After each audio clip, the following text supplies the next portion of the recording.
Stop the Holocaust of our time called the 1.5 million abortions every single year. America में हर साल 15 lakh abortions होते हैं और मोस्ट ऑफ द अबॉर्शंस करवाने वाली फीमेल्स की एज लगभग 20 साल या उससे कम होती है। आप लोग समझ सकते हो कि इतने सारे अबॉर्शंस क्यों होते हैं और अबॉर्शन करवाने वाली ज्यादातर फीमेल्स की एज इतनी कम क्यों होती है। अब यहाँ से क्रोनोलॉजी समझना, कम उम्र में बच्चियां प्रेग्नेंट होती जा रही हैं। एक सर्वे के अकॉर्डिंग 68% युवा 14 फरवरी यानी वैलेंटाइंस डे के दिन सबसे ज्यादा सेक्स करते हैं और इसीलिए अमेरिका जैसे विकसित देशों में 14 फरवरी को वैलेंटाइंस डे के साथ साथ नेशनल कॉन्डम डे मनाना भी शुरू कर दिया गया है। इसके बावजूद वहां पर स्कूल में पढ़ती बच्चियां प्रेग्नेंट हो रही हैं। फिर अमेरिकन टीवी शो में एक 13 साल की लड़की आती है जिसे ये नहीं पता होता है कि उसके दो दोस्तों में से उसके बच्चे का पिता कौन है। This is Sylvia. Sylvia is 13 years old. And now she has a 2-month-old son, Raul. Sylvia does not know who her son's father is. It could be one of two teen boys. Either a 15-year-old named Justin or his 16-year-old best friend, Gerard. और फिर मजबूर होकर इन बच्चियों को आगे जाकर as a single mother अपने बच्चों को पालना पड़ता है, जिससे उनकी और उनके बच्चों की लाइफ पर बहुत बुरा असर पड़ता है। I feel so defeated right now, y'all. अब बात करते हैं इंडिया की।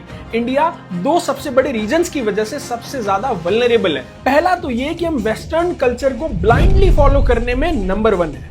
दूसरा, इंडिया में टीनेजर्स की संख्या 253 मिलियन यानी 25 करोड़ है, जो कि पूरी दुनिया में सबसे ज्यादा है। ऐसे में वैलेंटाइंस डे के नाम पर टीनेजर बच्चों का भटक जाना बहुत ही आसान है। लेकिन इंडिया को इस वेस्टर्न गंदगी से बचाने के लिए 2007 से ही आशाराम बापू ने शुरू कर दिया था पेरेंट्स वर्शिप डे यानी मातृ पितृ पूजन दिवस।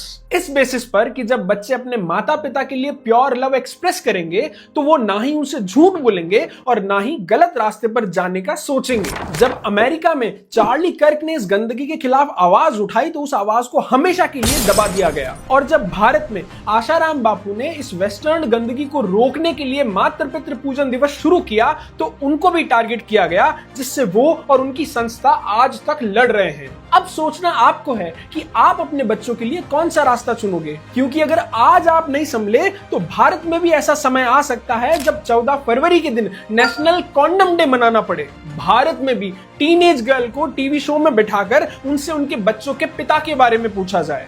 भारत की बच्चियों को भी मजबूर होकर सिंगल मदर बनना पड़े। इसीलिए चलिए आए मिलकर मनाएं पेरेंट्स वर्शिप डे ऑन 14 फरवरी, जहां बच्चे अपने पेरेंट्स को प्यार दें और आप उन्हें एक मजबूत भविष्य